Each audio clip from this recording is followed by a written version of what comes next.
Aminoasid bilan 5 marta ishladim.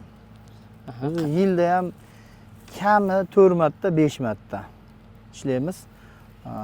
O'g'it почти mana bir 7 yildan beri ishlayotgan bo'lsam, aminoasid bilan o'g'itni yildan yilga kamaytirib, bir yil уже 300 kiloga tushirdim. Mineral o'g'it. Mineral o'g'it. 150 kilo karbamid, 150 kilo silitra bo'ladi. G'allani 20-25 sm bo'lguncha ko'pchilik уже ikkinchi o'g'itini berishni boshlaydi. Men bir marta ham o'g'itlamayman.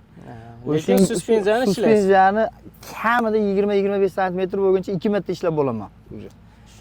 U 20-25 sm tizaga kelgandan keyin 150 kilodan karbamidini beraman. Yana bakidan oziqa, ko'proq bakidan oziqa bilan pishiraman. Har yili ham o'zlaring ham kelib ko'rasizlar. Xudo xolasa natija yaxshi. 70-80 sentnerdan kam olmaymiz. Xudo xolasa g'alalarimiz yaxshi. Bir yil ham 5 marta ishladik.